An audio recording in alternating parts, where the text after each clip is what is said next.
Thank you so much. Good morning, everyone. Thank you.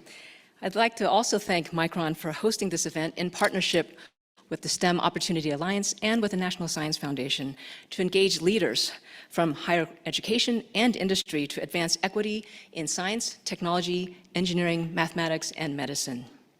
Throughout my own career, I've had the privilege of working with and learning from many engineering leaders, including Micron's CEO, Sanjay Mehrotra. Now, I'd like to quote another mentor of mine, Dr. Dan Mote, who is the President Emeritus of the U.S. National Academy of Engineering. He simply puts it that engineers create solutions serving the welfare of humanity and the needs of society. Semiconductor chips are a prime example. As we heard earlier, life in modern society depends on chips. They are the brains of electronic devices on which we all depend on today. So much so that they're considered the oil of the 21st century. Now today, although people from every segment of society can contribute to and benefit from engineering advances in semiconductor technology, the diversity of students who choose to study engineering today is not representative of our society. This puts us at risk of perpetuating or even exacerbating inequities in a future that is going to be shaped by engineers. Engineering teams should be representative of our diverse society, not only because the technology we develop today will shape our future tomorrow, but also because research shows that diverse teams are more creative and effective. This is because they comprise a wider range of viewpoints and skills and therefore have greater collective intelligence. Franz Cordova, who is the former director of the NSF, explained that it is the diversity of thought, perspective, and experience that is essential for innovation in science and engineering. And I'd like to point out that this diversity of thought, experience, and perspective stems not only from a variety of inner dimensions, such as gender, race, and ethnicity, but also from a variety of outer dimensions, such as marital status, religion, and geographic origin. Now, while diversity is about representation, inclusion is about involvement. To unlock our full potential, each team member should be valued, respected, and included.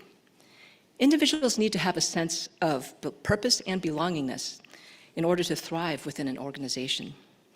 Therefore, we should foster a culture of inclusion to bring out the best in all of us and hence to maximize the excellence of our organizations. I'd also like to point out here that equity is not the same as equality. A diversity of individuals has a diversity of abilities. That is, they are not all the same. These differences can create barriers to participation because they can result in biases and assumptions that influence our attitudes and decisions in the workplace, especially in teamwork. Now, when these barriers are removed or otherwise compensated, every individual can participate equally. Now I'd like to turn back to the topic of semiconductor chips. The complexity and sophistication of chip design and manufacturing require a highly trained workforce with a diversity of knowledge and skills spanning many STEM disciplines. So today, the US semiconductor industry employs roughly 300,000 highly skilled workers, mostly in engineering roles. Of these, over half have a college degree, and of those, over half have a graduate degree. The CHIPS and Science Act will result in many tens of thousands of new jobs, mostly highly skilled engineering roles, within the next few years. To fill these jobs, the number of graduates produced by the entire US higher education system for the US semiconductor industry must more than double.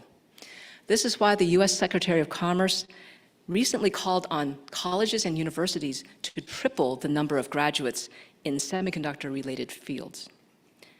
To meet this urgent and tremendous workforce development need, I've been spearheading the American Semiconductor Academy Initiative, or ASA initiative, which aims to engage and empower all faculty who are interested at universities and colleges across the nation to attract, educate, and train more talent for the US semiconductor industry. We will do this by modernizing and sharing our curricular materials and promoting best practices and models for inspiring and supporting a diversity of students in collaboration with industry partners such as Micron. To maximize its impact, the ASA initiative has partnered with SEMI, which is an industrial trade organization which represents over 2,600 member companies across the entire microelectronics ecosystem. The ASA planning team includes faculty from research institutions, primarily undergraduate-serving institutions, minority-serving institutions, and community colleges to help ensure that our nationwide effort is inclusive and reaches underserved populations, including women, underrepresented minority groups, and veterans.